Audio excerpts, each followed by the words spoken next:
A lo largo de los últimos años hemos venido perdiendo la capacidad de dialogar, la capacidad de escucharnos, de buscar los puntos de unión y de convergencia en nuestras conversaciones personales y entre sectores para ver en qué podemos coincidir y cómo podemos sobre ese consenso trabajar una agenda de bien común. Como presidente me abocaré a un diálogo permanente con todos los sectores. Lo hice cuando estuve en gobierno y lo volveré a hacer. Hay algunas plataformas en las que ya se ha avanzado en este sentido. Por ejemplo, la Mesa Patriótica. Me parece que es un gran esfuerzo de los empresarios, los sindicatos, los solidaristas, las asociaciones de desarrollo y otros grupos de la sociedad civil para sentarse a conversar con las autoridades sobre las cosas que le convienen a este país. Hay algunas otras instancias. Un Consejo Nacional de lo Económico y lo Social es algo que podría también reunir a diferentes sectores. De lo que se trata es de no duplicar los esfuerzos existentes y la confianza que se ha creado entre los sectores. Como presidente, estaré siempre dispuesto a que conversemos y a que busquemos puntos de consenso para sacar a Costa Rica de esta emergencia no declarada en que vivimos.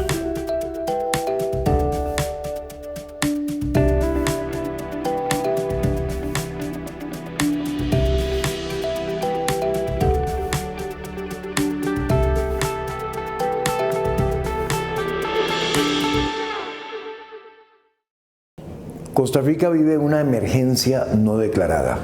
En toda dirección que volvamos a ver, el país se nos cae a pedazos. Es importantísimo conversarnos, dialogar, escucharnos y lograr acuerdos. Y muchos de esos acuerdos se podrán lograr en el Congreso de la República.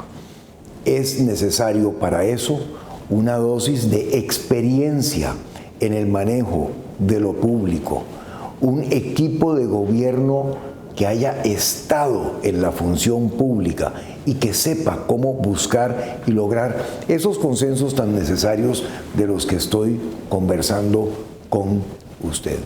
Pero a la par de eso, yo quisiera apelar a usted y a las y los costarricenses para que en esta elección, que es diferente a todas las otras, no quebremos el voto, no hagamos un picadillo de diferentes representaciones en el Congreso de la República. No, escojamos a un presidente y además démosle una fracción legislativa que le permita gobernar. Este país necesita salir ya de ese letargo con respecto a la toma de decisiones. Necesita presentarse con certitud ante la comunidad internacional y sobre todo necesita avanzar rápidamente en la recuperación de la economía y la creación de empleo, condiciones para emprendedores, que es el principal reto al que nos enfrentamos hoy en día.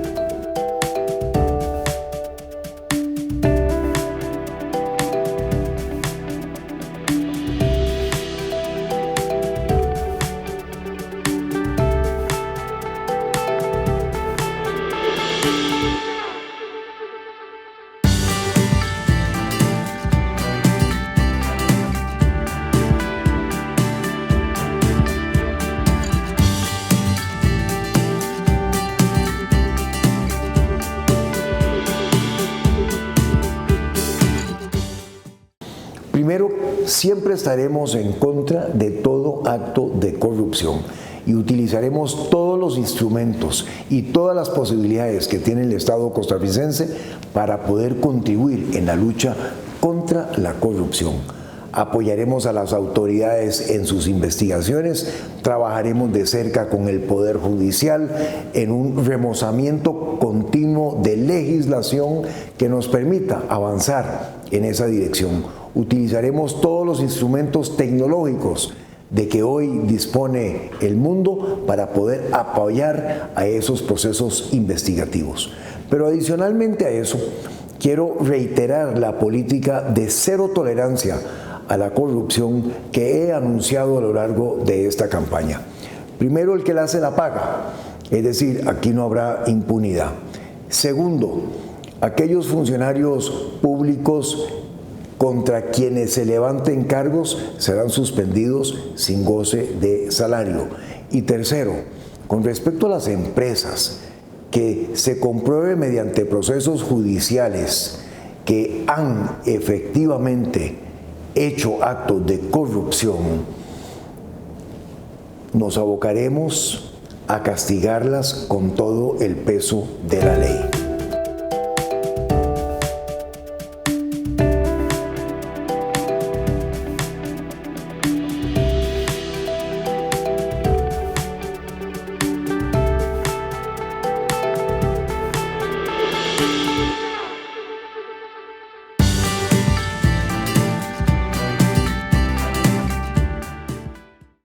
Costa Rica necesita y merece una década de un crecimiento económico de entre el 5 y el 6% para que a lo largo de estos años podamos erradicar la pobreza extrema y reducir la pobreza de una manera considerable. Eso es posible. Cuando estuve en gobierno bajamos el déficit a la mitad, creamos 170,000 oportunidades de trabajo en una economía que era mucho más pequeña en aquel entonces y además la economía crecía al 7% en general, pero al 8% en el sector agropecuario al finalizar nuestra gestión. Hoy necesitamos poner nuevamente el objetivo de crecimiento económico al frente de todas las políticas en el campo económico. Un país que no crece, que no produce, es un país que reparte pobreza y eso es lo que hemos venido haciendo a lo largo de los últimos años.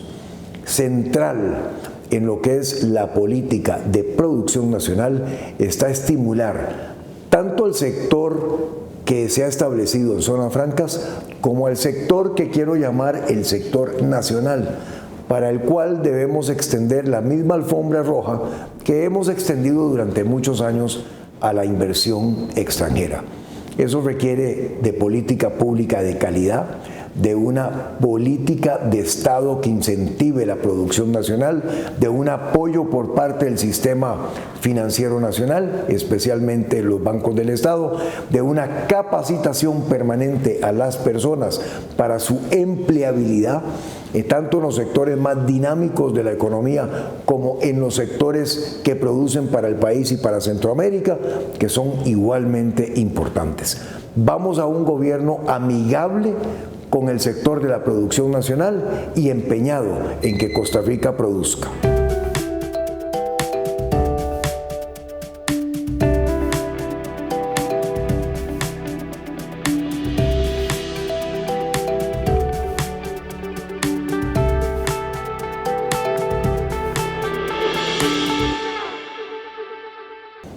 Hoy en día la mitad de la población económicamente activa está en la informalidad. Y está en la informalidad porque ser parte de la economía formal se ha vuelto costosísimo. De manera que este es un reto que tenemos que verlo tanto desde el punto de vista de bajar los costos de ser parte del sector formal, pero también de facilitar la entrada a ese sector desde la informalidad. En ese sentido, Costa Rica necesita avanzar hacia un rebalanceo de cargas sociales. En el 59% en que están las cargas sociales son demasiado altas para que este país sea realmente competitivo en la economía global como necesitamos que sea. Rebalancear cargas sociales por un lado y por el otro lado facilitar el ingreso de las personas que han estado en la informalidad hacia la formalidad. Eso tiene que ver con el no cobrarles todos los montos de una gran cantidad de años que estuvieron, el no cobrarles las cargas sociales correspondientes a los años que estuvieron en la informalidad y una serie de otras consideraciones que son relevantes en este caso. Lo que importa es el futuro, no el pasado. Lo que importa es facilitarles el ingreso a la formalidad. Adicionalmente, me parece que con respecto a emprendimientos, debemos avanzar a una política en donde las cargas sociales de los emprendimientos entren a lo largo de la vida del emprendimiento. Un 20% el primer año, 40% el segundo, 60% el tercero, y así hasta llegar al 100% de las cargas sociales. Habilitar las condiciones para que todos ingresemos a la formalidad le conviene a este país y a nuestras instituciones que derivan su beneficio económico del pago de cargas sociales.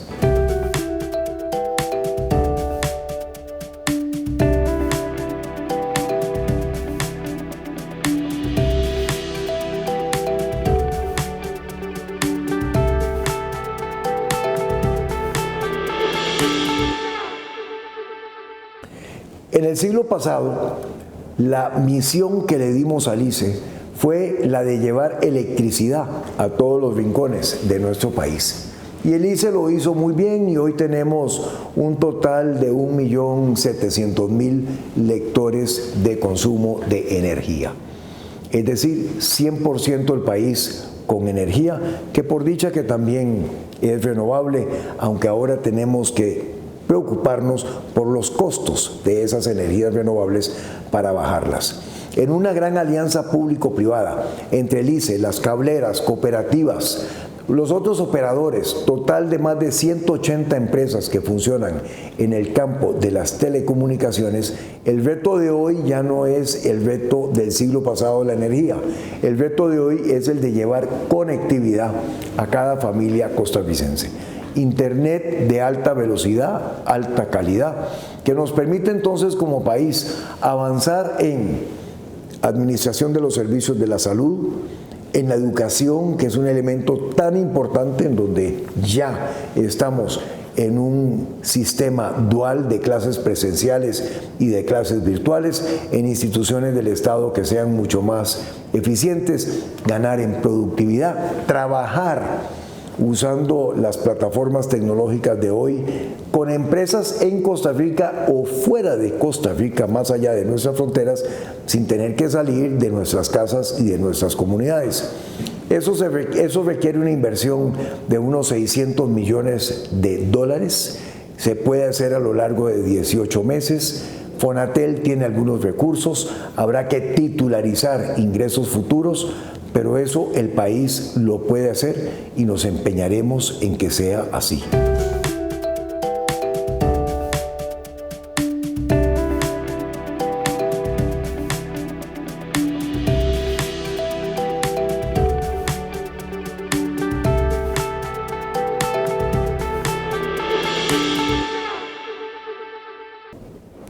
Yo pienso que aquí uno de los elementos que nos puede ayudar muchísimo a evitar el fraude fiscal es la implementación de herramientas tecnológicas que con mayores controles cruzados y con trazabilidad de productos nos permiten entonces avanzar en el cobro justo de los impuestos. Pero además de eso, pienso que permitiendo las condiciones fiscales, nosotros necesitamos avanzar hacia una simplificación de nuestra materia tributaria. Hoy en día Costa Rica tiene 110 o 115 impuestos. 6 de ellos recogen el 94% de los ingresos fiscales, de los ingresos del Estado. Muchos otros impuestos nos cuesta más administrarlos que lo que producen en recaudación para el Estado. Le complican la vida a la persona y a la empresa costarricense en declaraciones de impago de impuestos que son en extremo alambicadas con respecto a los sistemas mucho más sencillos, directos y transparentes que existen en otros países. Si mejoramos la recaudación con mejor verificación y con un sistema tributario moderno, simplificado, podremos entonces también empezar gradualmente a bajar los impuestos en este país y eso le ayuda a la persona y a la competitividad nacional.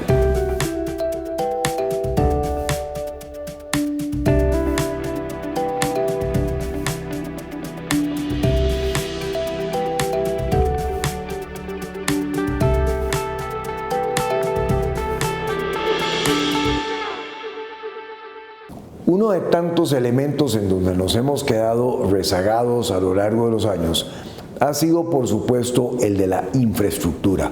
Es vital contar con ella para nuestra comodidad, pero también para nuestra competitividad nacional y el apoyo a la producción nacional y la generación de empleo.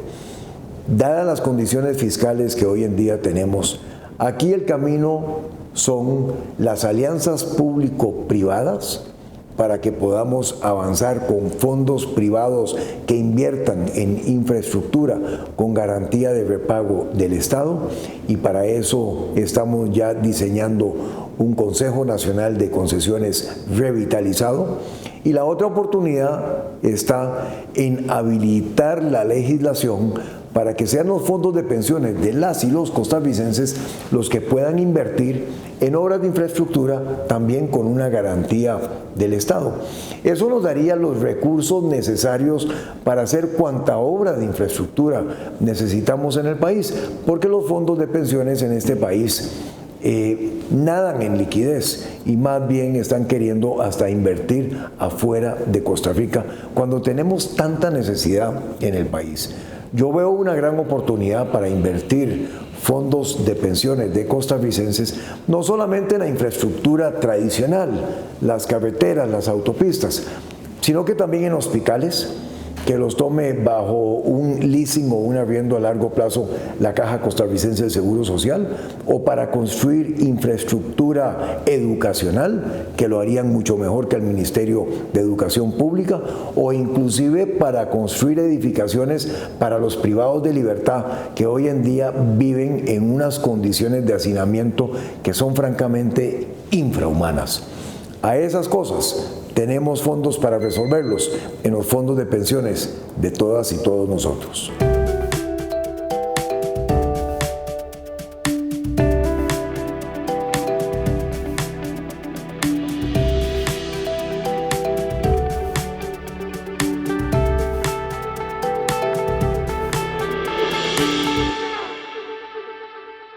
La regla fiscal es una camisa de fuerza, pero es una camisa de fuerza ante la empiezo de nuevo. La regla fiscal es una camisa de fuerza, pero es una camisa de fuerza necesaria ante la inelasticidad de lo que es el gasto costarricense. El mejor antídoto para salir de esa regla fiscal es poner la economía a crecer. Si nosotros empezamos a crecer al 5 y al 6%, como propongo, rápidamente podremos salir en todas las instituciones de lo que es esa camisa de fuerza. Y esta es otra razón muy importante entonces para que el centro de la política económica sea el crecimiento del país y que ajustemos todas las variables en el campo económico, en el campo monetario y en el campo fiscal, de tal forma que nos produzca efectivamente ese crecimiento que es el que necesitamos para generar empleo, nuevos modelos de negocios y condiciones y un entorno mucho más apropiado para las emprendedoras y emprendedores en este país.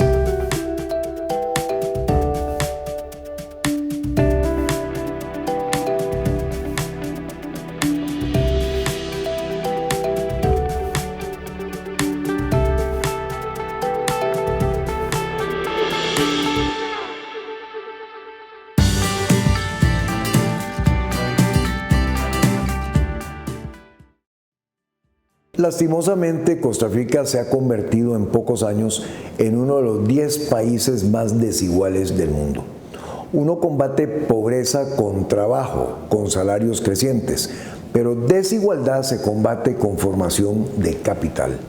Y por eso es que en ese sentido hemos propuesto que algunas instituciones estatales, como por ejemplo el Banco Popular, que es de los costarricenses, pero que es de los costarricenses a través del Estado, pase a ser en forma directa propiedad de las y los costarricenses.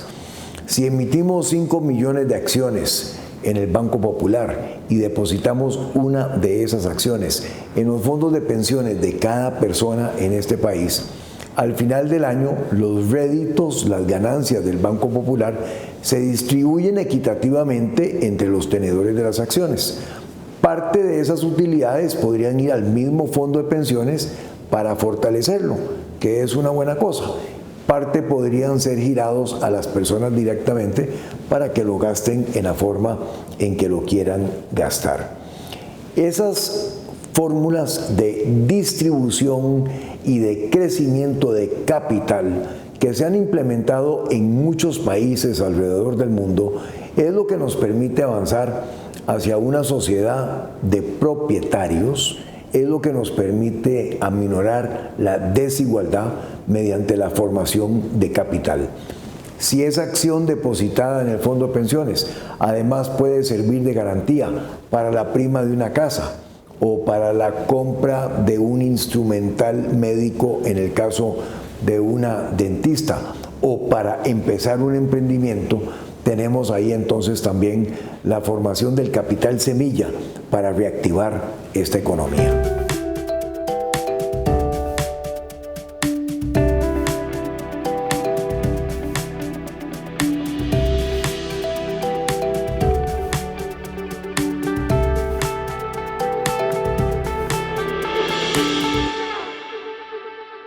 En el campo de la educación enfrentamos una de las crisis más importantes que tenemos en este país. Y yo pienso que ahí nuestras acciones tienen que dividirse en dos campos. Primero, lo que yo llamo el rescate del apagón educativo y luego la transformación de nuestro sistema educacional. En el rescate, un conjunto de herramientas que van desde liberar a docentes de una extraordinaria carga administrativa que hoy los saca por lo menos el 40 o el 50% de las aulas para que puedan estar en las aulas impartiendo clases de forma física o de forma virtual. Pasa por una cruzada nacional a favor de la lectura y del poder escribir para ayudar y darle asistencia a jovencitas y jovencitos que están llegando a tercer y cuarto grado sin comprender su lectura y sin habilidades para poder expresarse bien mediante la escritura. Pasa por convertir al Canal 13 en un canal educacional y cultural 24/7 que refuerce las clases en las escuelas y en los colegios, pero también en las casas con las familias.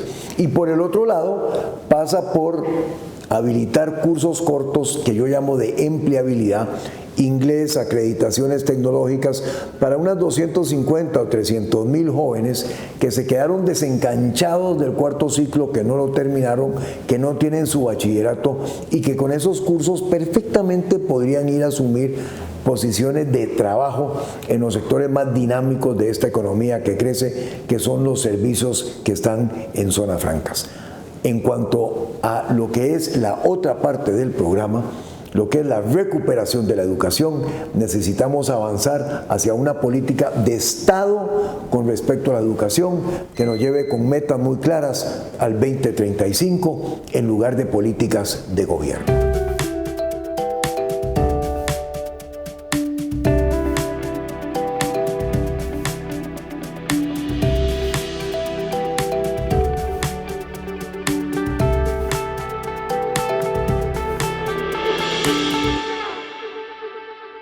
Primero hay que agradecerle a la Caja Costarricense de Seguro Social la forma tan absolutamente maravillosa en que ha cuidado a la familia costarricense en estos tiempos de pandemia. Pienso que los EBAIS han jugado un papel muy importante. Recuerdo cuando los hicimos hace 20 años cuando estuvimos en gobierno y hoy han demostrado nuevamente su gran utilidad. Con respecto a la otra crisis, que son los costarricenses que hemos dejado de atender para intervenciones quirúrgicas, exámenes especializados, trasplantes de órganos y tratamientos especiales, porque estábamos atendiendo la pandemia, tenemos que avanzar a una alianza público-privada en donde habilitemos todo el Sistema Nacional de Administración de la Salud, los hospitales de la Caja, pero también los hospitales y clínicas privadas, para ponernos al día con el atraso que tenemos en ese sentido. Y ahí lo mejor también es aprovechar las instalaciones de la caja para que podamos empezar a utilizarlas 24 horas al día con 2 o con 3 turnos. Eso nos permite generar oportunidades de trabajo. En este país tenemos muchas enfermeras y enfermeros que están sin trabajo, tenemos 2.000 doctores desocupados, pero también nos permite aprovechar la infraestructura tan valiosa que ya tenemos en nuestros hospitales y en nuestras clínicas para ponernos al día con ese rezago.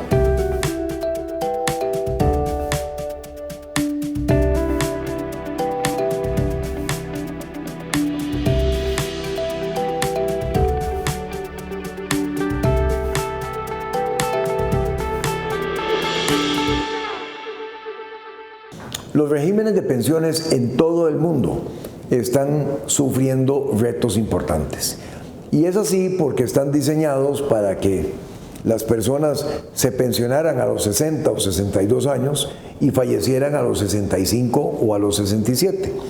Hoy, que gracias a Dios somos mucho más longevos, por supuesto que ponemos una presión financiera mucho mayor sobre los sistemas de pensiones. El IBM, en nuestro caso, y algunos otros regímenes de pensiones.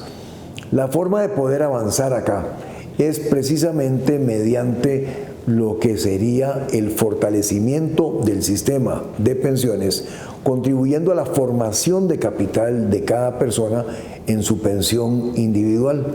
He conversado acá en algunas de las preguntas sobre la idea, la posibilidad, el ejemplo con el Banco Popular de emitir acciones, que cada una de esas acciones fuera de una o un costarricense, que no fueran transmisibles, que se les depositara en su fondo de pensiones y que al final del año, cuando el Banco Popular reparte dividendos, una buena parte de esos dividendos fueran a la cuenta individual de cada persona. Esa es la forma de fortalecer el sistema de pensiones. Pero también otra manera que queremos avanzar es el permitirle a los fondos de pensiones que inviertan en infraestructura que necesita este país con réditos mucho más atractivos y rendimientos financieros mucho mejores que lo que consiguen los fondos de pensiones en los mercados financieros. Si esas inversiones llevan la garantía del Estado y nos permiten construir carreteras, escuelas, colegios, hospitales, centros penitenciarios, estamos generando oportunidades de trabajo y al mismo tiempo bienestar nacional.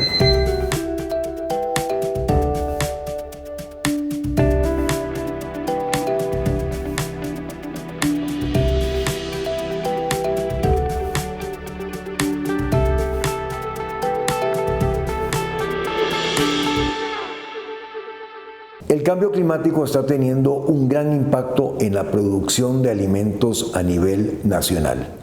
Eso lo vemos en el precio de los granos, por ejemplo, que han subido de precio un 30 o un 40% con respecto a lo que eran hace apenas algunos meses. Esa es una tendencia que va a seguir y por lo tanto Costa Rica necesita replantearse su política de producción agropecuaria para garantizar una seguridad nutricional en nuestro país. Es por esa misma necesidad que en el programa 911, que es el programa para poder sacarnos de la emergencia que vivimos en el campo económico y donde nos concentramos en la generación de empleo, 200,000 oportunidades de empleo a lo largo de 24 meses, hemos incorporado un fuerte componente del sector agropecuario, con algunos cultivos prioritarios: café robusta para las zonas bajas productoras de café, cáñamo, que tiene una gran posibilidad de industrialización en Guanacaste, Pacífico Central y también el sur del país. Pie de cría para fortalecer el hato nacional ahora que estamos exportando casi todo lo que producimos en carne a Asia. Y también, por supuesto, algunos otros cultivos que nos son realmente muy importantes y que presentan una oportunidad de empleo para Costa Rica. Venimos trabajando ya con la Corporación Hortícola Nacional en todo lo que tiene que ver con hortalizas y con el poder llevar transparencia a los mercados de los productos agropecuarios.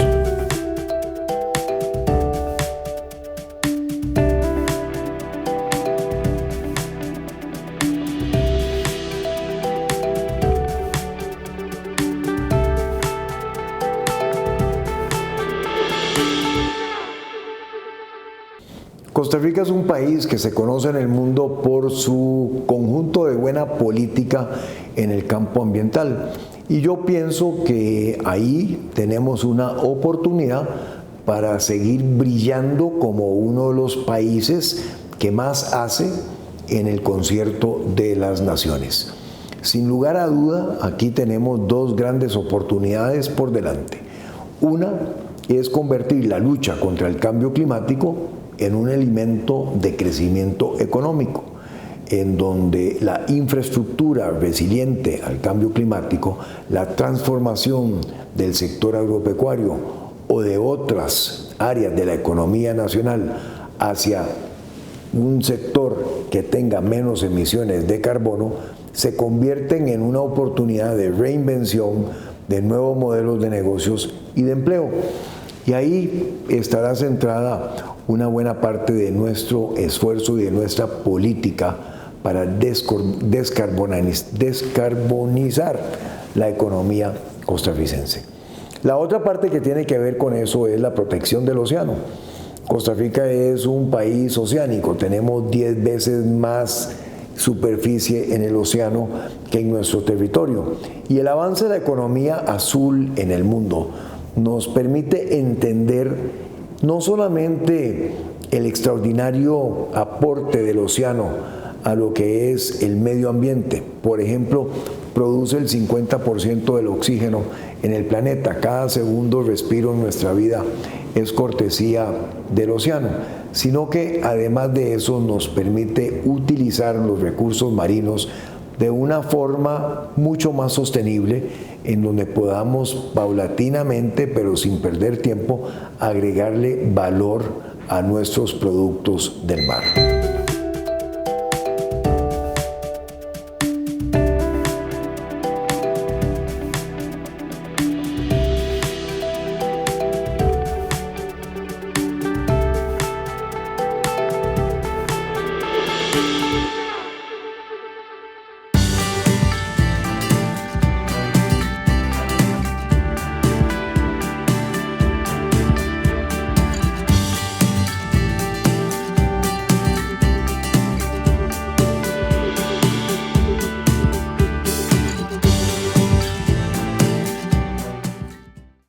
La entrada a la OSD por parte de Costa Rica nos permite poner en práctica un conjunto de instrumentos que son, por decirlo de alguna manera, los mejores instrumentos que le han servido a los países más desarrollados del mundo.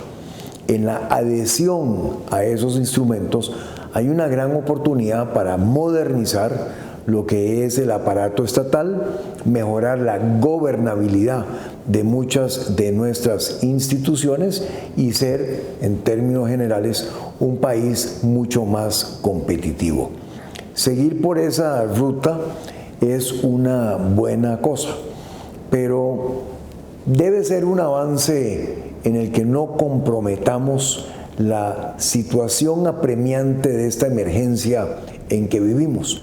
En este momento de nuestra vida no estamos para ajustes de la noche a la mañana que pongan en peligro nuestra institucionalidad o nuestra manera de ver las cosas en este país.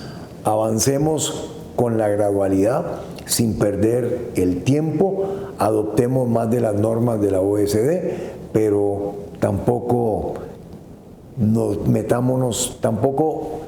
arriesguémonos a que eso se nos convierta en una camisa de fuerza.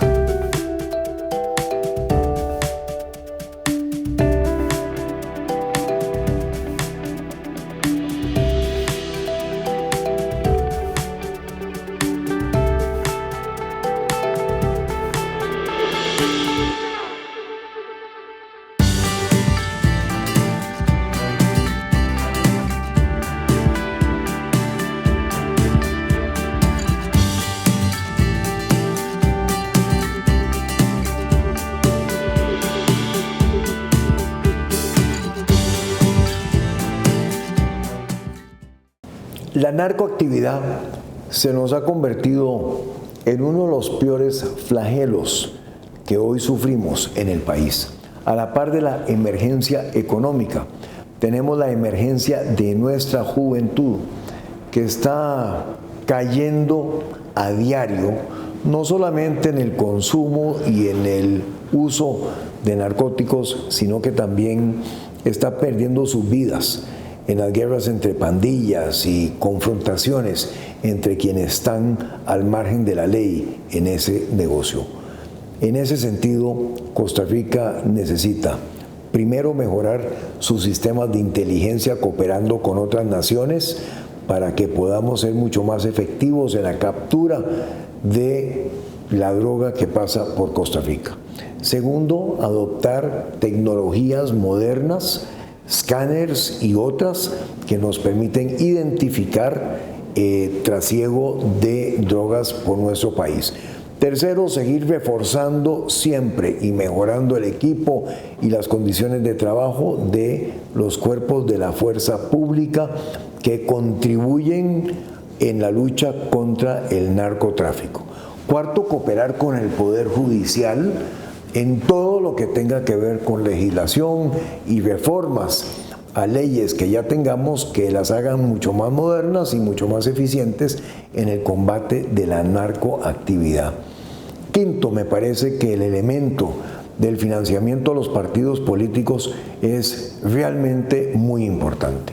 Y en ese sentido, Costa Rica debe volver a un sistema en donde los partidos políticos sean financiados con parte del gasto público sin tener que pasar por la construcción de fideicomisos bancarios y otras cosas que hoy hacen muy difícil que los partidos políticos se puedan financiar.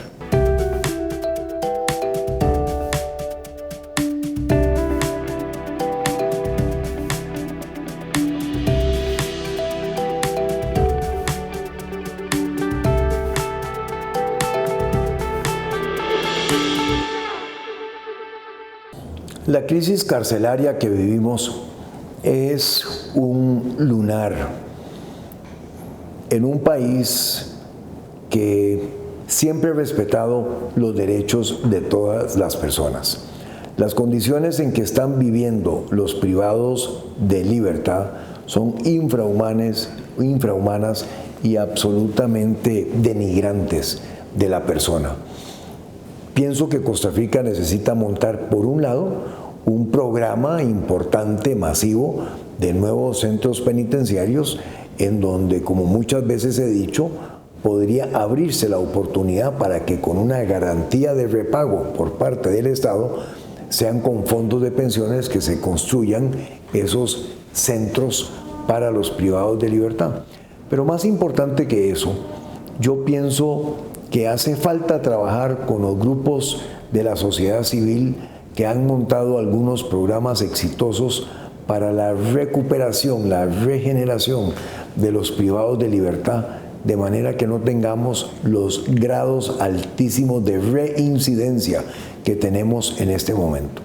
Un privado de libertad es una familia afectada, es una familia que muy probablemente ya no va a tener las mismas posibilidades de salir adelante en una sociedad que hoy en día sufre de una crisis, de una emergencia en el campo del empleo y en el campo económico, en el campo de la educación y en tanto más. Y por lo tanto, este es un elemento al que tenemos que ponerle muchísima atención. En definitiva, lo mejor para bajar el crimen en este país es empleo, es trabajo, es lo que vamos a hacer con una economía que crece.